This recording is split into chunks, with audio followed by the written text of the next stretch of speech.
소원하며 하나님 앞에 그 부르심의 모습대로 우리가 이 자리에 왔습니다. 하나님, 한 주간의 삶에서도 우리를 불꽃 같은 동자로 보호해주시고 인도하신 그 은혜에 감사함으로 우리의 마음을 드리고 우리의 삶을 드리며 또 준비한 예물을 주님 앞에 올려드립니다.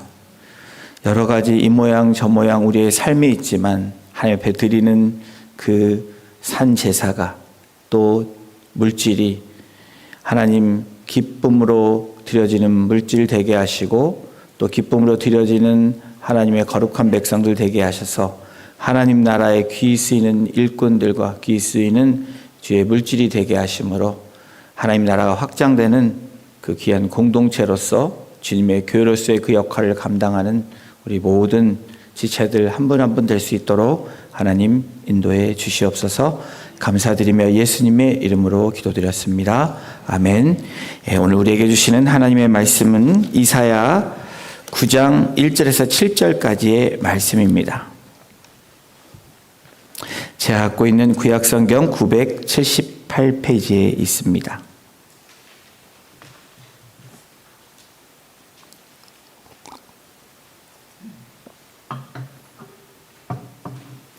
네, 찾으신 줄로 알고 1절부터 7절까지 한 절씩 교독으로 봉독하고 7절은 같이 합독하도록 하겠습니다. 전에 고통받던 자들에게는 흑암이 없으리로다. 옛적에는 여호와께서 스볼론 땅과 납달리 땅이 멸시를 당하게 하셨더니 후에는 해변길과 요단 저쪽 이방에 갈릴 일을 영화롭게 하셨느니라. 흑암에 행하던 백성이 큰 빛을 보고 사망의 그늘질 땅에 거주하던 자에게 빛이 비치도다. 주께서 이 나라를 창성하게 하시며 그 즐거움을 더하게 하셨으므로 추수하는 즐거움과 탈취물을 나눌 때의 즐거움 같이 그들이 주 앞에서 즐거워하오니 이는 그들이 무겁게 맨 멍에와 그들의 어깨의 채찍과 그 압제자의 막대기를 주께서 꺾으시되 미디안의 날과 같이 하셨음이니이다. 어지러이 싸우는 군인들의 신과 피 묻은 겉옷이 불에 섭같이 살라지리니 이는 한 아기가 우리에게 낳고 한 아들을 우리에게 주신 바 되었는데 그의 어깨에는 정사를 메었고 그의 이름은 기묘자라 모사라 전능하신 하나님이라 영존하시는 아버지라 평강의 왕이라 할 것이니라. 합독합니다. 그 정사와 평강의 더함이 무궁하며 또 다윗의 왕자와 그의 나라에 군림하여 그 나라를 굳게 세우고 지금 이후로 영원히 정의와 공의로 그것을 보존하실 것이라. 만군의 여호와의 열심히 이를 이루시리라. 아멘. 피터 언더우드가 쓴 First Mover라는 이 책에서 이 한국인의 서두름에 대한 것을 언급하면서 외국인들이 한국 사람이 아닌 다른 타 민족이나 타 인종들이 바라본 한국인 빨리빨리 베스트 10을 이렇게 이야기하고 있습니다. 여러분, 내가 한국 사람인지 아닌지 한번 나도 그런 사람이 아닌지 한번 들어보십시오. 커피 자판기에서 커피가 나오는데 손을 짚고 손을 집어넣어서 커피를 기다리는 한국 사람들의 특징 중에 하나, 빨리빨리의 특징 중에 하나입니다. 버스 정류장에서 버스가 출발하면 다음 버스를 기다리지 않고 그 버스를 추적하며 달려가는 한국 사람들. 화장실 들어가기 전부터 우리 남자분들이 많이 좀 포함이 되는 것 같아요. 이미 지퍼를 내리기 시작하면서 들어가는 사람. 그리고 삼겹살이 다 익기도 전에 먼저 먹는 한국 사람들. 엘리베이터에 타면 곧바로 닫힘 버튼을 누르는 사람. 여러분들도 그런 경험이 있으시죠? 그리고 3분 기다려야 하는 이 컵라면 디렉션이 있음에도 불구하고 3분 전에 뚜껑을 열어서 먹으려고 하는 한국 사람. 영화관에서 엔딩 자막이 끝나기도 전에 자리에서 일어나는 사람들. 화장실에서 이거는 조금 우리가 좋은 면이기도 한데 화장실에서 볼일 보면서 양치질하기. 서두르는 거죠. 웹페이지, 우리 젊은 세대들이나 웹페이지가 3초 안에 열리지 않으면 닫아버리는 사람들. 편의점에서 음료수를 구매한 뒤 계산하고 먹어야 되는데 먼저 계산하기 전에 먹고 나오는 사람들. 이 이해도 더 많겠지만 10가지 정도를 이렇게 이야기를 하고 있습니다. 이 이야기를 들으면서 나도 한국의 피가 흐르고 있구나 라는 생각이 드시죠? 기다림은 참으로 쉬운 일이 아닙니다. 더욱이 우리의 마음이 가 있는 데는 기다리기가 너무나 어렵습니다. 우리 한국인들, 뜨거운 이 피를 갖고 있는 이 열정적인 한국 사람들은 더더욱 기다림에는 쉽지 않은 것이 사실입니다. 그런데 우리는 대림절을 맞이하면서 진정한 기다림, 그 기다림을 통한 평안, 이 평강을 누리는 삶이 오늘 이 대림절을 맞이하고 있는 저와 여러분들이 되기를 소망해 봅니다. 만나교회 김병삼 목사님, 담임목회라고 하는 김병삼 목사님은 최고의 평강에 대해서 다음과 같은 말을 했습니다. 우리는 참 기다리기 어려운 세상에서 사는 것 같습니다. 조금만 기다리는 시간을 가져도 뒤처지는 것 같고 바보 같기도 하고 말입니다. 하지만 중요한 것은 속도가 아니라 방향입니다. 게으름이 하나님의 뜻을 따라 살지 못하게 하는 죄이듯이 서두름은 하나님의 인도하심을 받지 못하게 하는 죄입니다. 이 기다림의 계절, 기다리지 못하고 나아가는 우리들의 모습을 돌아보며 이것도 하나님의 뜻에 따라 나아가지 못하는 그 서두름이 있다면 그것도 죄라고 이 목사님은 정의합니다. 여러분, 우리의 삶 가운데 늘 밝은 그런 느낌으로 살아가지는 않습니다. 가끔씩 우리가 생각하지 못하는 어려움들을 저와 여러분들이 경험을 합니다. 그때 우리에게 어둠이 찾아오죠. 여러분, 그런데 빛은 언제 가장 밝게 빛나죠? 언제 빛의 역할을 잘 나타내죠? 바로 어두울 때입니다. 사방이 어두울 때 빛 하나가 비치면 그 빛은 굉장한 빛이 됩니다. 그 빛이란 밝은 것이 많은 것보다 어두울 때 더 찬란하게 아름답게 빛나는 겁니다.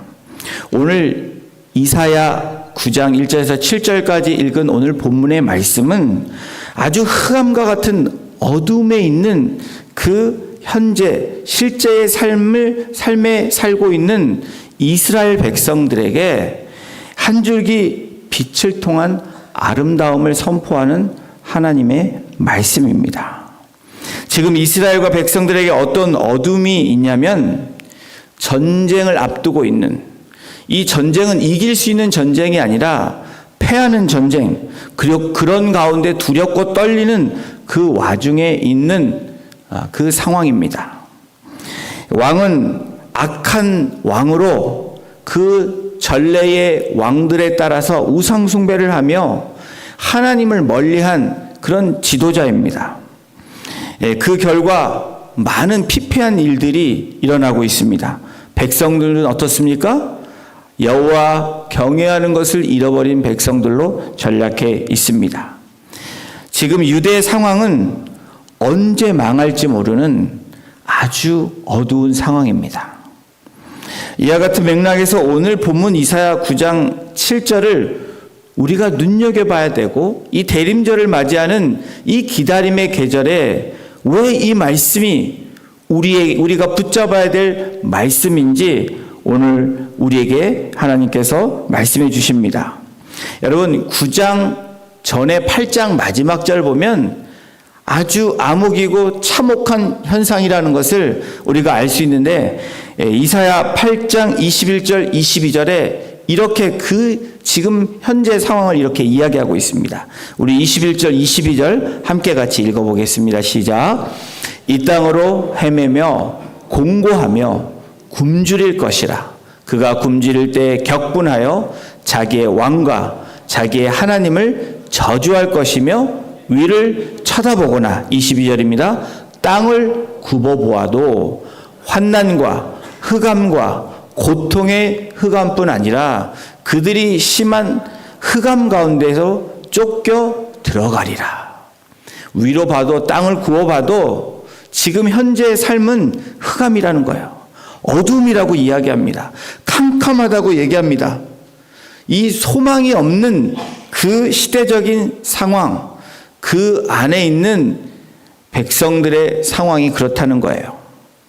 하나님 백성들이 대적들에게 어떻게 전멸되는지, 또 많은 사람들이 넘어져서 어떻게 망하게 되는지를 분명하게 성경은 말씀하고 있습니다.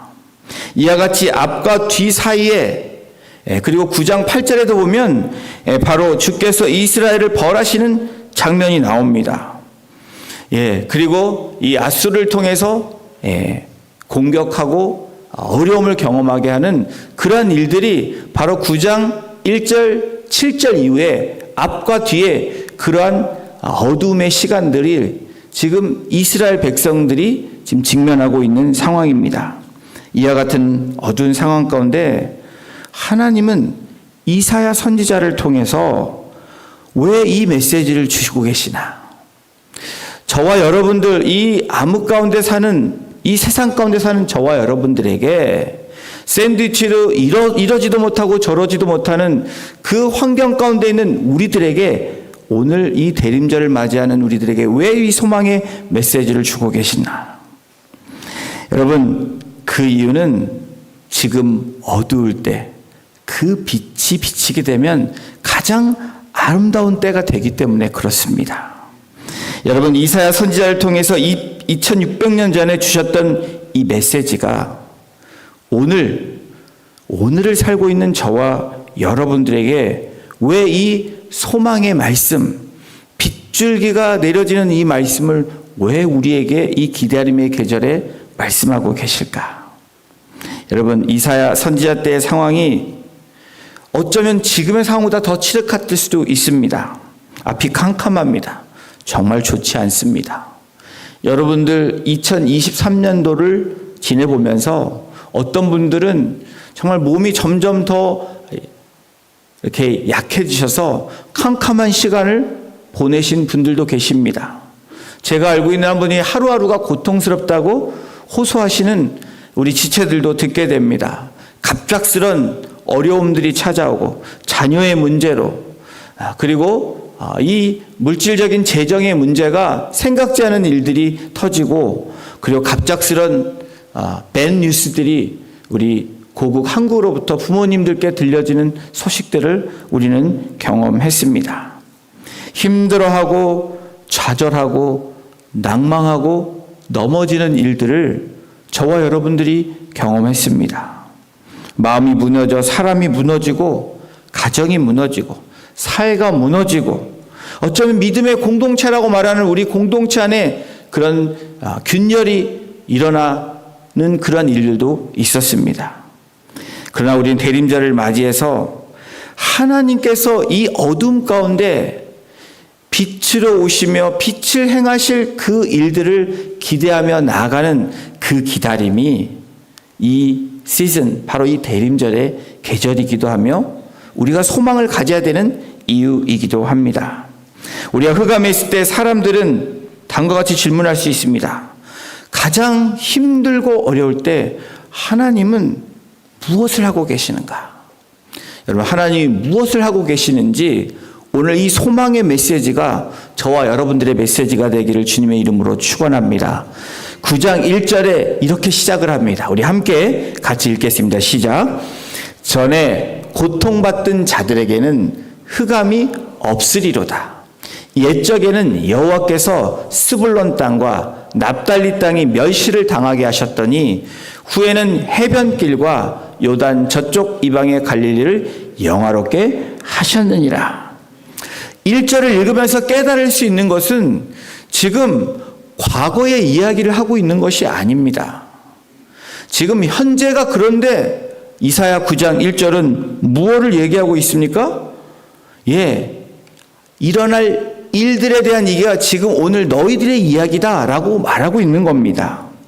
지금 이스라엘은 흔들리고 있습니다. 여전히 우상 숭배함으로 지금 괴로운 나날들을 보내고 있습니다. 곧 전쟁을 맞이할 상황에 놓여 있고 침략하면 수많은 희생자가 날 수 있는 고통과 괴로움과 어려움을 경험할 수 있는 시대적인 상황, 그리고 개인적인 어려움들이 계속해서 넘쳐나고 있습니다. 전에 고통 중에 있던 자들에게, 전에 전쟁 가운데 두려움에 있던 자들은 흑암 가운데 있지 않을 거다라는 소망의 메시지를 주고 계시는 거예요. 지금 일어날 일을 마치 과거에 일어난 일처럼 오늘 9장 1절은 우리에게 말씀하고 있습니다. 지금 아파서 죽을 것 같은데, 여러분 힘들어 죽을 것 같은데, 망할 것 같아서 괴로워 죽겠는데, 여러분 이 미래의 말씀이 오늘 나의 말씀으로 주신다면 여러분들은 어떻게 반응하시겠습니까? 메시아가 오시는 날, 앞으로 600년 후에 일어날 그 일들, 이스라엘 백성들에게 말씀하시는 이 말씀, 여러분 그런데 놀라운 사실은 왜 이러한 상황 가운데 이 9장을 이사야 선지자를 통해서 이스라엘 백성들에게 지금 죽어가고 죽겠는데 이 말씀을 주실까? 여러분 마찬가지죠. 우리의 삶이 정말 힘들고 너무 어렵고 괴롭고 정말 이것을 피하고 싶은데 이게 피해지지 않는 이 상황 가운데 하나님이 우리에게 말씀을 주십니다. 당장 해결해 주겠다고 하는 말씀이 아니라 소망의 말씀으로 그렇게 될 것이라는 그 메시지를 주시는 거예요. 여러분 그분이 오시는 날, 그날은 흑암이 없어질 거라고 선포하고 있습니다. 미래에 도래할 일들이지만 현재로 이야기하고 있는 이유가 무엇입니까? 그것은 확실한 약속이기 때문에 그렇습니다. 우리가 성경을 믿는 이유가 무엇입니까? 600년 전에 나타날, 그리고 2600년이 지난 이 시대에 살고 있는 저와 여러분들에게 왜 여전히 이 말씀은 우리에게 소망의 말씀이 되고 있습니까? 절망 가운데 있는 저와 여러분들에게 캄캄하게 칠흑 같은 그 어둠 속에 숨죽이며 하루를 넘기고 살아가려고 애쓰는 저와 여러분들에게 왜 이 말씀을 주실까? 여러분 9장 2절에 이 말씀을 주시는 이유가 있습니다. 2절 읽어보겠습니다. 시작. 흑암에 행하던 백성이 큰 빛을 보고 사망의 그늘진 땅에 거주하던 자에게 빛이 비추도다. 여러분 빛을 보는 사람에게 빛이 비춰지죠. 그렇죠? 근데 우리는 때로는 빛이 비춰짐에도 빛인 줄 모르고 살아갈 때가 있습니다. 여러분 소망이 없는 절망 가운데, 낙담 가운데, 죽을 것 같은 고통 가운데 있을 때 우리가 무엇을 바라봐야 되는지 오늘 이사야 선지자를 통해서 오늘날 우리들에게 말씀하시는 것이 무엇입니까? 큰 빛을 보고 보라는 거예요. 뭘 보라는 겁니다? 현재의 여러분들의 상황을 보라는 것이 아니라 소망 되시고 빛 되신 예수 그리스도를 바라보라는 겁니다. 그 빛을 보면 사망의 그늘진 땅에서 거주하던 자에게 빛이 비춘대요. 여러분 이 은혜의 말씀, 약속의 말씀, 이 말씀으로 어두운 가운데 묶여있는 저와 여러분들이라면 이 비춰줌으로 한 줄기 소망으로 나아가는 이 기다림의 저와 여러분이 되시기를 주님의 이름으로 축원합니다. 이사야는 먼 훗날 메시아가 오실 때 흑암에 있던 갈릴리 지방, 그 침략당하고 있는 그 위기 가운데 있는 그 갈릴리 지방에 빛이 비칠 거라는 거예요. 어둠이 아니라 내가 너에게 빛을 비치며 너희를 보호하고 소망으로 인도할 거라고 약속하고 계십니다. 이 마태복음, 이 마태가 이 이사야 선지자의 말씀을 가지고 이 4장 15절 16절을 이렇게 기록하고 있습니다. 예수님이 이 땅에 오심으로 이렇게 고백합니다. 스불론 땅과 납달리 땅과 요단강 저편 해변길과 이방의 갈릴리여, 흑암에 앉은 백성이 빛을 보았고 사망의 땅과 그늘에 앉은 자들에게 빛이 비추었도다 하였느니라. 여러분 아멘이십니까? 이 대림절을 맞이하고 성탄을 준비하는 저와 여러분들에게 매년 찾아오는 성탄이 아니라 정말 우리에게 빛을 비춰주시는 예수 그리스도를 기다리는 그 기다림의 계절, 다시 오실 메시아를 기다리는 그 계절의 소망으로 나아가시는 우리 성도님들이 되시기를 주님의 이름으로 축원합니다. 그러면서 3절에 빛을 본 백성들과 나라들이 어떻게 되는지 말씀합니다. 3절 함께 또 읽어보겠습니다. 시작.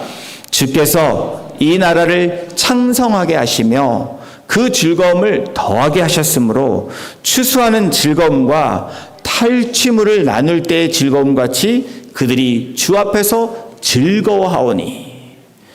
괴로움의 날이 아니라 즐거움의 날로 바뀔 거라는 거예요. 어떤 즐거움이냐고 말하냐면 두 가지의 즐거움, 그 당시에 가장 큰 두 가지의 즐거움은 추수할 때의 즐거움과 그리고 전쟁에서 이겨서 전리품을 나눌 때의 즐거움을 예를 들고 있습니다. 그 즐거움처럼 같이 그들이 빛을 받은, 빛을 찾고 비춰지는 그 백성들이 하나님 앞에서 즐거워한다라는 거예요. 여러분, 절망이 아니고 어둠이 아니고 소망이고 빛으로 밝은 삶을 비춰주시는 그 하나님의 은혜, 그 약속의 말씀을 주고 계십니다. 이 나라를 창성하게 하시며 그 즐거움을 더하게 하셨다. 여러분, 우리를 창성하게 하실 빛이신 예수 그리스도, 우리에게 소망이 되신 예수 그리스도로 말미암아 즐거움을 회복하는 이 저와 여러분이 되시기를 주님의 이름으로 축원합니다. 흑암 가운데 있었던 나라와 백성을 어떻게 하신다고 역사의 예를 드시면 또 4절에 말씀합니다. 4절, 이는 그들이 무겁게 맨 멍에와 그들의 어깨의 채찍과 그 압제자의 막대기를 주께서 꺾으시되 미디안의 날과 같이 하셨음이니이다. 어깨의 채찍과 이 압력으로부터 주께서 그것을 꺾으셨다라는 거예요. 고통에서부터 주님께서 해방시켜 주시고 자유롭게 하셨다라는 겁니다. 그것이 마치 미디안의 날과 같이 하셨다라는 거예요. 여러분, 압제자의 막대기를 주께서 꺾으신 그 날이 이스라엘 백성들 이 과거 역사에 바로 이 out of Egypt, 이 애굽, 출애굽하는 그 이야기를 하고 있는 겁니다. 또 미디안의 날은 무엇입니까? 전쟁 가운데 패할 수밖에 없는 그 상황 가운데 기드온이라는 하나님의 용사를 세우심으로 기드온과 300명이 전쟁을 승리케 하는 그 예를 우리에게 제공해 주십니다. 여러분, 여기서 제가 질문을 할게요. 출애굽 사건 때와 이 기드온의 날, 이 날은 누가 일을 하신 겁니까?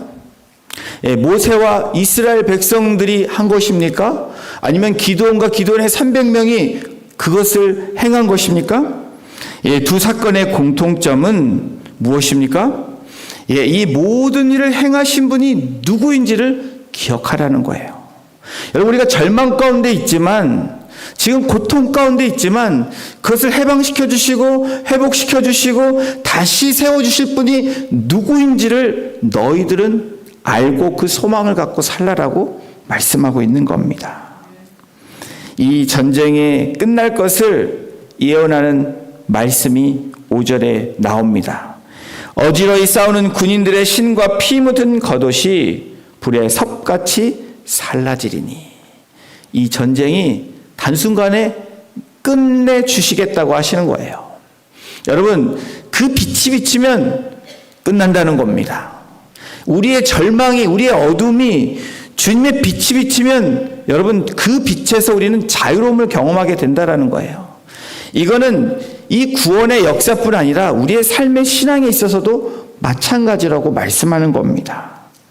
미디안 13만 5천 명이 서로 죽이고 죽음으로 여러분 전쟁이 끝나는 그 기드온과 300명을 통해서 역사하신 하나님, 우리가 고통 가운데 있고 절망 가운데 있을지라도 어둠 가운데 있을지라도 사방이 칠흑일지라도 그 한 줄기 빛이 비춰질 때 그 빛은 아름다움이라는 겁니다. 그래서 우리는 오늘도 찬송할 수 있고 하나님께 감사함으로 나아갈 수 있고 절망이고 죽음이고 고통이지만 우리가 소망으로 나아갈 수 있는 것입니다. 여러분 그것을 믿으십니까? 예, 그 방법, 그가 누구이신지를 6장 6절 7절에서 말씀합니다. 우리 6절을 함께 같이 읽어보겠습니다. 시작. 이는 한 아기가 우리에게 낳고 한 아들을 우리에게 주신 바 되었는데 그의 어깨에는 정사를 메었고 그의 이름은 기묘자라 모사라 전능하신 하나님이라 영존하시는 아버지라 평강의 왕이라 할 것임이라. 여러분 이사야 선지자는 그 전쟁을 치를 그리고 이 모든 것을 해방시켜 주시고 회복시켜 주실 그 한 사람을 소개하고 있는데 그것은 위대한 선지자도 아니고 그리고 이 왕권 가지고 이 군력, 이 군사를 가지고 이겼던 용맹한 장수도 아니고 또 통치하는 왕도 아닙니다. 이사야 선지자는 9장 6절에 누구라고 얘기합니까? 예, 연약한 한 아기, 이는 한 아기가 우리에게 낳고라고 이야기합니다. 여러분 한 아기, 한 아들, 바로 독생자이신 예수 그리스도를 예언하는 말씀이죠. 하나님은 전쟁을 멈추게 하기 위해서 아기를 주십니다. 오늘 이 대림절의 기다림은 아기 예수를 기다리는 기다림입니다. 성탄의 의미는 연약한 아기인 것 같지만 그 연약한 아기에는 생명의 씨앗이 있습니다. 소망의 씨앗이 있습니다. 우리가 살아날 수 있는 생명의 씨앗이 바로 한 아기인 예수 그리스도에게 있다라는 거예요. 예, 이 12월 초에 우리 공동체 지체 우리 권사님 한 분이 할머니가 되셨습니다. 누군지 대략 아실 텐데 그 소식을 듣고 한 아기를 만나기 위해서 찾아갔는데 정말 예쁘더라고요. 제가 애를 셋 키웠는데 그렇게 저희 애들은 좀 머리가 컸거든요. 근데 이 아기는 머리도 조그맣고 눈, 코, 입이 아주 코도 오똑 섰고 전혀 손 안 대도 되는 그런 여자아이를 만났습니다. 이 여자아이를 보면서 어떤 생각이 드냐면 한번 안아봤거든요. 제가 애 셋 아는데 우선 첫째 다른 게 뭐냐면 남자와 여자는 다르다는 거예요. 맞죠? 여자 아는데 속 이렇게 난지도 얼마 며칠 안 됐지만 이 아는데 이 어떻게 만져야 될지 모르겠는 거예요. 이게 그러면서 참 연약하잖아요. 바로 태어난 아이. 그 모습을 봤습니다. 그런데 이 아기 속에서 또 제가 본 것이 있는데 뭐냐면 바로 오늘 말씀처럼 이 아기 하나님이 연약한 존재로 태어나게 하셨지만 이 아이는 하나님이 준비한 미래이기도 하다라는 거예요. 우리 자녀들이 그렇잖아요. 바로 미래 소망이 아기인 것을 보게 됐습니다. 여러분 그렇죠. 우리는 연약하다고 생각이 들지만 그 연약함에 하나님의 빛이 비치면 그 어둠의 빗줄기가 비치면 어떠한 역사가 일어나죠? 놀라운 생명력의 씨앗이 일어난다라는 거예요. 이 고통이 기쁨으로 바뀌는 은혜를 경험하게 된다라는 겁니다. 이 아기가 어떻게 되는지 9장 6절 중반부에 이렇게 얘기합니다. 그의 어깨에는 정사를 메었고 그의 이름은 기묘자라 모사라. 여러분 기묘자 모사 이게 영어로 원더풀 카운셀러예요. 아주 놀라운 조언자. 우리에게 이 아기 예수 그리스도, 우리의 빛으로 오신 분은 우리에게 놀라운 조언자가 되신다는 겁니다. 이스라엘 백성뿐 아니라 오늘을 살아가고 있는 우리들에게도 그렇다라는 거예요. 그러면서 계속해서 말합니다. 전능하신 하나님이라, 영존하시는 아버지라, 평강의 왕이라. 여러분, 이 기묘자 모사, 이번 주에 이 하나님의 성품, 하나님의 모습을 묵상하는 저 여러분이 되기를 소망해 봅니다. 주님은, 하나님은 나의 원더풀 카운셀러야. 하나님은 나의 올마이리가, 전능하신 하나님이야. 우리 에버래스팅 파더야. 영존하시는 아버지야. 그리고 평강의 피스 오브, 바로 프린스 오브 피스라고, 평강의 왕이다 라고 말씀하는 겁니다. 여러분, 전능하신 하나님의 의미는 무엇입니까? 하나님의 능력이 우리 가운데, 이 땅 가운데 보이시는 분이 전능하신 하나님입니다. 여러분, 영존하시는 아버지의 의미는 무엇입니까? 아버지, 부모님, 아버지, 무엇을 얘기합니까? Everlasting Father, 영원히 부모로서의 그 역할을 감당하시는, 영원히 돌보시는 우리의 아버지라는 의미입니다. 평강의 왕, 모든 사람들에게 행복과 평안과 복을 주시는 분이시라는 것을 말씀하고 있습니다. 여러분, 기다림의 의미는 바로 여기에 있습니다. 우리에게 놀라운 조언자가 되시고 전능하신 하나님으로 오실 뿐 아니라 나를 돌보시는 영원한 아버지, 그리고 이 어두운 가운데 소란과 혼란 가운데 있는 우리들에게 평강의 왕으로 오시는 그 예수 그리스도가 바로 우리가 기다리고 기다리는 바로 예수 그리스도임을 믿고 나아가시는 저와 여러분이 되시기를 주님의 이름으로 축원합니다. 그러면서 하나님의 방법, 이 아기를 보내시는 방법이 어떻게 되어질 것인지 이 7절에 결론을 내고 있습니다. 우리 7절도 함께 같이 읽겠습니다. 시작.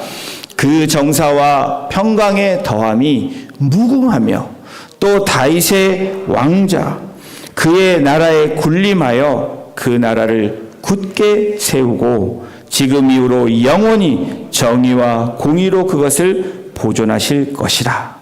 만군의 여호와의 열심히 이를 이루시리라. 아멘이십니까?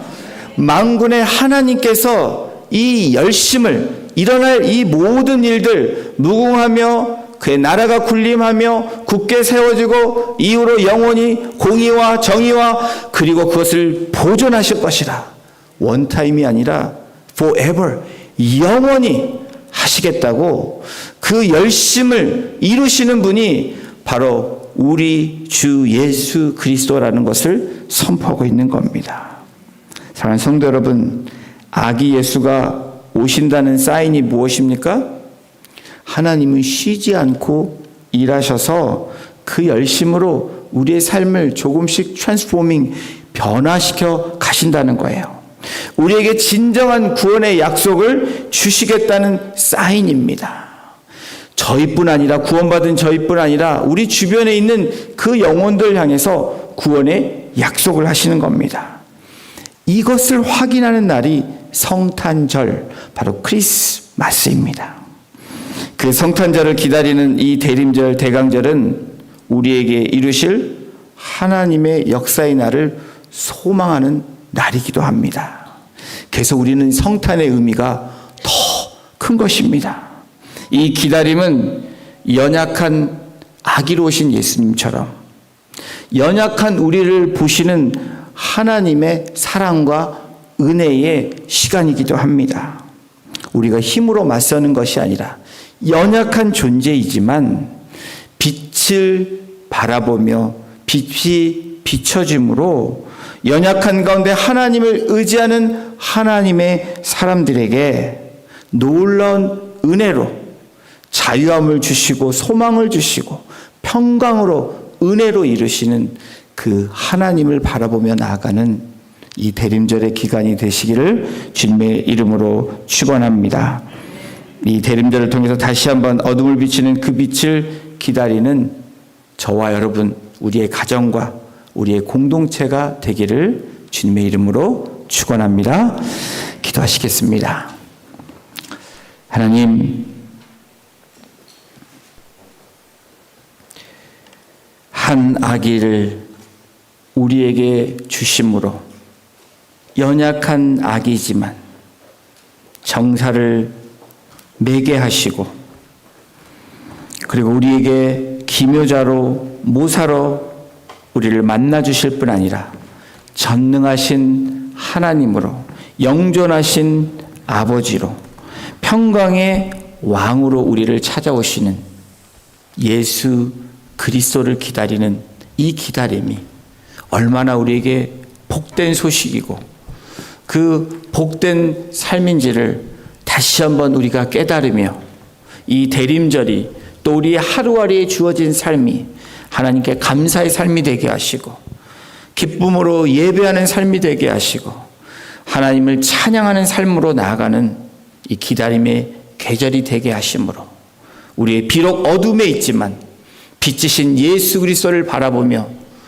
빛으로 다시 한번 회복되어지고 다시 살아나는 복된 주의 백성, 주의 가정, 주의 공동체가 되기를 간절히 소원하며, 이 모든 말씀 우리의 구원자가 되시고 빛으로 오신 예수 그리스도의 이름으로 감사하며 기도드렸습니다. 아멘. 우리 다 같이 나셔서 찬양 드리시고 축도함으로 예배 마치